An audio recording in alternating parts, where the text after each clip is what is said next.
दोस्तों, middle east के भीतर अब रूस अपनी सेना उतारने की तैयारी कर रहा है। सीरिया में रशिया अपने मिलिट्री बेसिस बनाने के बारे में सोच रहा है। पूरी खबर समझेंगे, भरत जी मौजूद है हमारे साथ। भरत जी, अब मिडिल ईस्ट में रशिया भी उतरने वाला है।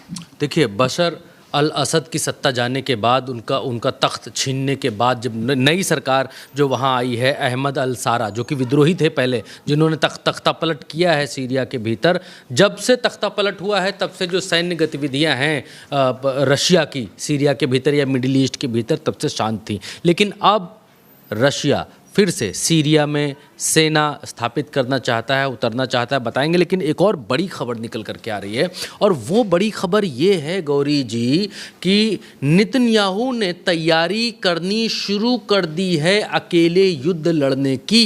नेतन्याहू ने एक बैठक बुलाई, और अभी दिखलाऊंगा मैं आपको, और उस बैठक में अपने लोगों से ये कहा कि हमको अमेरिका के बिना भी युद्ध लड़ना पड़ सकता है कुछ दिन बाद यहाँ पर, तो हमें कमर कस के रखनी चाहिए। हम जब मानते हैं कि अमेरिका के बिना हम कमज़ोर होंगे, लेकिन हमको तैयारी करनी पड़ेगी। दो बड़ी खबरें निकल करके आई हैं, और दोनों मिडिल ईस्ट से हैं, और दोनों खबरें मिडिल ईस्ट की राजनीति को और मिडिल ईस्ट के भीतर जो कुछ चल रहा है उन सब को प्रभावित करता है। पहली बड़ी खबर आपकी स्क्रीन के ऊपर है, क्योंकि उल्टा चश्मा यूसी पर जो भी आप देखते हैं, डिस्क्लेमर मैं दे दूँ, वो सब आप पश्चिमी मीडिया, मिडिल ईस्ट की मीडिया के दावों के आधार पर देते हैं। उल्टा चश्मा यूसी ना तो किसी हिंसा का, ना तो आतंकवाद का, ना तो युद्ध का, ना तो किसी भी ऐसी चीज़ का समर्थन करता है। किसी भी ऐसी चीज़ का समर्थन उल्टा चश्मा यूसी नहीं करता है जो कि सामान्य मानव की भावनाओं और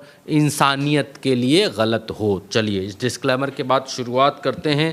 आपका पहली खबर जो निकल करके, क्रेडल ने जब ये खबर छापी गौरी जी की, और यहाँ कहा कि रसिया डिस्कस कर रहा है reformatting military presence in Syria as tie develop actively, यानी कि यहाँ कहा सीरिया में सैन्य उपस्थिति को पुनर्गठित करने पर रूस की चर्चा जारी है, क्योंकि दोनों देशों के संबंध सक्रिय रूप से विकसित हो रहे हैं। और जब से ये बशर अल असद की सरकार सीरिया से गई है, क्योंकि 2011-12 से ये क्रांति चल रही थी और 2024 में सत्ता परिवर्तन सीरिया के भीतर हुआ, तो आप सीरिया को थोड़ा सा देखिएंगे तब आप और बेहतर समझ पाएंगे। तुर्की के ठीक नीचे ये इलाका जो पीले कलर में है, इसको सीरिया कहते हैं, और सीरिया की जो लोकेशन है वो लोकेशन बहुत टॉप रेटेड लोकेशन है मिडिल ईस्ट को कमांड करने के लिए। सीरिया ये जो जो भूमध्य सागर है, भूमध्य सागर के ठीक से अपना बॉर्डर शेयर करता है। दूसरा ये कि सीरिया इजराइल से भी अपना बॉर्डर शेयर करता है। तीसरा ये कि सीरिया इराक से भी और जॉर्डन से भी और तुर्की से भी अपना बॉर्डर शेयर करता है। जो सबसे बड़ी बात वो ये है कि रशिया ईरान का बहुत बड़ा समर्थक है, और अगर रशिया सीरिया के भीतर अपनी सैन्य उपस्थिति दर्ज कराता है, जैसे कि अमेरिका ने करा रखी है, सऊदी में करा रखी है प्रिंस सुल्तान एयर बेस पर, और इराक में करा रखी है यहाँ पर, और यूएई में, कतर में, बहरीन में, कुवैत में, जॉर्डन, हर जगह अमेरिका ने अपनी सैन्य उपस्थिति दर्ज कर रखी है। और क्योंकि राइवल है रशिया अमेरिका का, तो रशिया भी चाहता है कि अब मिडिल ईस्ट के भीतर वो कर तो सकता है, ईरान के भीतर अपनी सेना स्थापित कर सकता है, लेकिन ईरान इस बात पर अडिग है अपने मित्रों के साथ में भी और अपने शत्रुओं के साथ में भी कि हम अपने देश की एकता, अखंडता, अपने देश की निजता, अपने देश के स्वाभिमान, गौरव के साथ समझौता नहीं कर सकते। हम दूसरे देश की सेना अपने देश में ला करके रखेंगे तो इसका सीधा सा मतलब ये जाएगा कि हम अक्षम हैं, हम सक्षम नहीं है। ईरान कहता है हम सक्षम हैं, हमें किसी की आवश्यकता नहीं है, लेकिन दोस्ती अलग चीज़ है और अपनी सेना हमारे देश में रखनी है। लेकिन क्योंकि सीरिया के भीतर रशिया की सेना रही है इससे पहले, रिश्ते बिगड़े, सत्ताएं पलटी, तो उसके बाद अब जो है वहाँ पर दोबारा से ये अपने मिलिट्री इस्टेब्लिशमेंट करना चाह रहे हैं और बातचीत चल रही है। ऐसा नहीं है सिर्फ इतनी ही खबर आई। इसके बाद जब हमने इस खबर की और खोजबीन की तो अखबार हमें मिला, और इस अखबार में ये खबर दर्ज की गई, लिखा गया कि रशिया सेज इट्स डिस्कसिंग, यानी कि रसिया डिस्कस कर रहा है reformatting military facilities in Syria. और इन्होंने नीचे ये लिखा, रशिया से इसे एक्टिवली डिस्कसिंग, यानी कि रूस का कहना है कि वो राष्ट्रपति अहमद अल शारा के नेतृत्व में सीरियाई सरकार के साथ विकसित हो रहे सहयोग, थोड़ा सा बड़ा कर देता हूँ ताकि दर्शकों को और बेहतर दिखाई दे। नीचे जो समरी इन्होंने लिखी है, इन्होंने कहा है कि अभी जो सरकार है उसके साथ हमारे संबंध बेहतर हो रहे हैं, विकसित हो रहे हैं, और कह रहे हैं कि सीरिया में अपने सैन्य ठिकानों, विशेष रूप से होइमिम एक जगह है, होइमिम हवाई अड्डे और टार्टस नौसैनिक अड्डे, होइमिम हवाई अड्डा है सीरिया में और टार्टस जो है वो नौसैनिक अड्डा है, वहाँ पर दोबारा से अपनी मिलिट्री रीस्टैब्लिशमेंट करना चाह रहे हैं और सक्रिय रूप से चर्चा कर रहा है। इस बीच उपग्रह चित्रों और मीडिया रिपोर्ट्स के अनुसार निरंतर सहयोग की पुष्टि हो रही है, ये यहाँ पर कहता हुआ ये अखबार दिखलाई दे रहा है। और लंबा चौड़ा एक लेख छापा, इस लेख में ये बताया कि किस तरीके से बशर अल असद जब थे तब किस तरीके से रशियन सेना यहाँ पर थी और उसके बाद क्या क्या हुआ और कैसे रशियन सेना यहाँ से उनका पकड़ कमज़ोर हुई, और अब जो विद्रोही कमांडर थे उस समय वो अब राष्ट्रपति हैं अहमद अल शारा, तो उनके साथ अब संबंध मजबूत कर लिए हैं रशिया ने, और अब जो है यहाँ पर अपना सैन्य संबंध विकसित करना चाहते हैं और अपना जो है वो सैन्य उपस्थिति दर्ज कराना चाहते हैं। और ये कह रहे हैं कि सीरिया भर में रूस से आयोजित, लास्ट पैराग्राफ में हम यहाँ पर जाएंगे तो Russian Syrian corporation developing very effectively, कह रहे हैं कि सीरियाई सहयोग के साथ संपर्क, कह रहे हैं कि सीरिया के नेतृत्व के साथ संबंध विकसित करना, रूस सीरिया सहयोग सक्रिय रूप से विकसित हो रहा है। और ये कह रहे हैं कि विदेश मंत्रालय की प्रवक्ता मारिया जखारोवा ने सीरिया भर में शुरू आयातित वस्तुओं के वितरण के लिए टार्टस में एक लॉजिस्टिक हब बनाने की कथित योजनाओं के बारे में पूछे जाने पर कहा कि सीरियाई सहयोग के साथ संपर्कों के दायरे में सीरिया में रूस की सैन्य उपस्थिति के मुद्दे पर भी चर्चा की जा रही है, ये बात कह रहे हैं। और सैन्य सुविधाओं की कार्यप्रणाली संभावित पुनर्गठन में भी दोबारा मिलिट्री फैसिलिटीज़, ये लास्ट में मिलिट्री फैसिलिटीज़ के बारे में भी चर्चा की जा रही है, यानी कि ये इस बारे में सीरियस हैं। सीरिया के भीतर रशिया अपनी मिलिट्री इस्टेब्लिशमेंट को लेकर सीरियस है, और अगर रशिया मिडिल ईस्ट के भीतर उतरता है तो अमेरिका और इजराइल, क्योंकि अमेरिका और इजराइल दोनों की पॉलिसीज़ के खिलाफ है रशिया, और अमेरिका और इजराइल दोनों के लिए बड़ी खतरे की घंटी दिखलाई देगी मिडिल ईस्ट के भीतर अगर रशिया ये कदम उठा लेता है और सीरिया के भीतर वो उपस्थित होता है। तो एक बड़ी चीज़ ये दिखलाई देगी कि अभी तक जो अमेरिका कर रहा है मिडिल ईस्ट के भीतर से, वो यहाँ पर रशिया भी कर सकता है सीरिया की धरती पर मौजूद होकर, क्योंकि सीरिया की मदद ईरान कर चुका है इससे पहले, सीरिया की मदद जो है वो रशिया भी कर चुका है इससे पहले।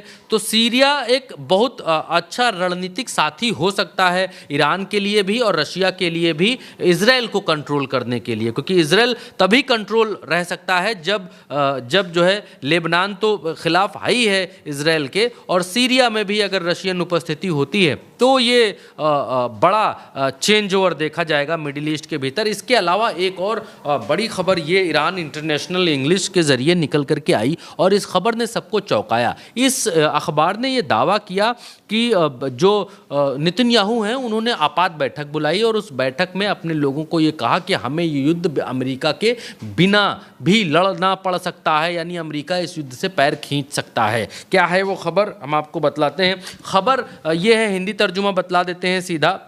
हिंदी तर्जुमा में कहा जा रहा है, ये बतलाया जा रहा है कि इजरायली प्रधानमंत्री, हिंदी ऊपर से देखेंगे, इजरायली प्रधानमंत्री बेंजामिन नेतन्याहू ने अपने सुरक्षा मंत्रिमंडल को चेतावनी दी है कि इजराइल को ऐसी स्थिति का सामना करना पड़ सकता है जहां उसे अमेरिका के समर्थन के बिना ईरान का सामना करना पड़ेगा। ये जानकारी मंगलवार को i24 न्यूज़ ने दी। ये बता रहे हैं कि बिना अमेरिका के ही ईरान का सामना करना पड़ सकता है। ये इजराइल रणनीति बना रहा है और ये भीतर भीतर कुछ चल रहा है जिसकी खटपट बाहर निकल करके आ रही है।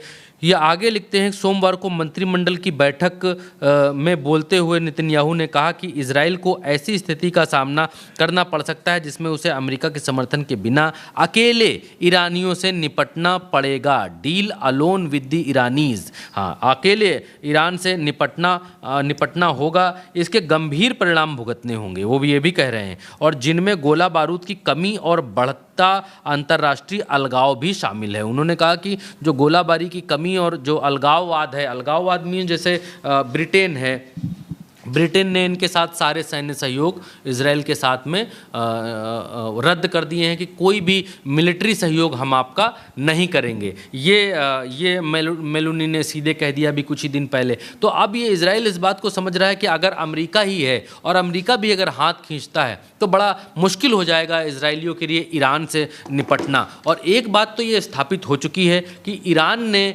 मिडिल ईस्ट के बीच, अरबों के बीच अपने आप को स्थापित कर दिया है। मिडिल ईस्ट के भीतर ईरान ने ये बता दिया है कि उसके ऊपर अरब मुल्क भरोसा कर सकते हैं। भरोसे के लिए उसको तीसरा बॉडीगार्ड, अमेरिका जैसा बॉडीगार्ड रखने की आवश्यकता नहीं है। अब ईरान इतना कैपेबल हो चुका है, ईरान इतना शक्तिशाली या पावरफुल हो चुका है जो कि दो देशों को एक साथ धूल चटा रहा है और मुस्लिम मुल्क जहाँ जहाँ पर मिलिट्री बेसेस हैं अमेरिका के, वहाँ पर भी निशाना साध रहा है। तो इसमें ईरान ने ये जरूर बतला दिया है कि अब ईरान के ऊपर भरोसा किया जा सकता है और ईरान भरोसेमंद सुरक्षा देने में, अरब देशों को सुरक्षा देने में खरा उतर सकता है। और क्योंकि अमेरिका ने यही कहकर इन देशों में, इन मुस्लिम ममालिक मुल्कों के भीतर अपने बेसेस बनाए कि हम आपको सुरक्षा देंगे, आपके ऊपर अगर कोई हमला होता है तो आपको सुरक्षित करेंगे। तो ईरान तो अब हमले कर रहा है मिडिल ईस्ट के भीतर अमेरिकी बेसेस के ऊपर। तो अमेरिका के जितने भी बेसेस हैं, ये तो सीनेट में भी इनके मान लिया गया है कि अमेरिका के सारे बेस, जितने बेस मिडिल ईस्ट के भीतर हैं, सबको ईरान ने ध्वस्त किया, सब पर ईरान ने हमला किया। बड़ा नुकसान इनका $29 बिलियन का नुकसान बताया जाता है मिडिल ईस्ट के भीतर अमेरिका का हुआ। तो ये बात तो मानी हुई बात हो गई कि अमेरिका ईरान से खुद को नहीं बचा पाया मिडिल ईस्ट के भीतर, तो वो बाकी अरब कंट्रीज़ को क्या बचाएगा। मैं बहुत मतलब वैसी बात कह रहा हूँ जो बात युद्ध से जुड़ी नहीं है, लेकिन आपको एक चीज़ समझनी चाहिए कि अब परिस्थितियाँ चेंज हो रही हैं। चेंज कैसे हो रही हैं? रशिया उतरना चाहता है, सीरिया के भीतर स्थापित होना चाहता है। ईरान की मंशा शुरू से ही है, तो आपको मालूम ही है कि ईरान की मंशा शुरू से ही मिडिल ईस्ट का रहबर बनने की है, इसमें तो कोई दो राय नहीं है। अरब देशों का रहबर बनने की है। जो अमेरिका को बॉडीगार्ड रख रहे हैं मुल्क, वो अपने ही देश में किसी मजबूत होते मुल्क को अपना बॉडीगार्ड, या फिर बॉडीगार्ड तो बड़ा वैसा शब्द हो गया, वो अपना रहबर क्यों नहीं समझ सकते हैं। तो ईरान ने उदाहरण दिया है कि भाई अमेरिका जब आपको नहीं बचा पा रहा है हमारी मिसाइलों से, जब वो अपने बेसिस नहीं बचा पा रहा, तो आपको क्या बचा पाएगा। तो ईरान ने अपने आप को एक मजबूत कंटेनर, मजबूत दावेदार यहाँ पर दिखाया। दूसरी तरफ इजराइल ये कह रहा है कि वो ट्रंप जो है यहाँ से जा सकते हैं इस युद्ध से, इसलिए हमको अकेले भी लड़ना पड़ सकता है। ईरान इंटरनेशनल के हवाले से ये बात यहाँ पर कही गई, बतलाई गई। दूसरा ये कि मिडिल ईस्ट के भीतर एक और होर्मुज के भीतर से एक खबर निकल करके आ रही है, और इस खबर में ये बताया जा रहा है कि एक जहाज़ के ऊपर हमला हुआ है, और इस जहाज़ में कहा जा रहा है कि मैं हिंदी में बता देता हूं कि ब्रिटेन के समुद्री व्यापार संचालन कार्यालय ने ओमान तट से लगभग 20 समुद्री मील दूर होर्मुज के पास एक तेल टैंकर पर संदिग्ध हमले की सूचना दी है। टैंकर पर संदिग्ध हमला हुआ है, इंजन कक्ष में आग लग गई है, कम से कम एक व्यक्ति घायल हुआ है, चालक दल के 2 सदस्य लापता बताए जा रहे हैं। ये अभी की खबर है। और होर्मुज पर ओमान के पास में उसका नक्शा भी जारी किया। ये जो यूएस मरीन ट्रेड है, इसका काम ही है, मिडिल ईस्ट कॉन्फ्लिक्ट ट्रैकर ने ये जानकारी दी है कि ऐसा ऐसा हो रहा है। एक और खबर निकल करके मिडिल ईस्ट से ही आ रही है जिस पर आपको थोड़ा सा ध्यान देना पड़ेगा, और वो खबर निकल करके ये आ रही है, और गंभीर इसलिए भी है क्योंकि ये अमेरिका के पैर उखाड़ने वाले, या जो अमेरिका कह रहा है कि हम ब्लॉकेज लगा करके बैठे हैं, हम एक दाना और एक कतरा नहीं बिकने दे रहे हैं तेल। आज ईरान के साथ अमेरिका कर रहा है, कल किसी और मुस्लिम मुल्क के साथ कर सकता है, कल किसी और अरब मुल्क के साथ वही बात कर सकता है। तो एक बीच की चीज़ निकाली गई है, और ये कहा जा रहा है यहाँ पर तुर्की और सऊदी अरेबिया ने एक डील साइन की है रेलवे कॉरपोरेशन की, और ये कहा है कि इस डील के तहत जो है तुर्की तक रेल लाइन लेकर के जाएंगे, और इसका एक संभावित नक्शा जो है वो यहाँ पर बनाया गया है कि किस तरीके से रेल लाइन जो है वो सऊदी अरेबिया से होते हुए और किस तरीके से जॉर्डन होते हुए और सीरिया होते हुए तुर्की पहुंच रही है। अगर ये रेल लाइन बन जाती है तो जो तेल अमेरिका यहाँ पर, ये होर्मुज है, जो तेल अमेरिका इस जगह पर यहाँ अरब सागर में रोक रहा है कि हम बिकने नहीं देंगे, तो फिर इन कंट्रीज से होते हुए वो रेल मार्ग के जरिए भी वो भूमध्य महासागर में पहुँच सकता है या ऊपर वाला जो एरिया है वहाँ पर पहुँच सकता है। तो ये एक नया यहाँ पर ये नया रूट और नई इक्वेशन डेवलप होती हुई मिडिल ईस्ट के भीतर दिखलाई दे रही है। बिल्कुल दोस्तों, एक तरफ अब इजराइल भी इस बात को कह रहा है कि हमें अकेले लड़ना पड़ सकता है, अमेरिका पीछे हट रहा है।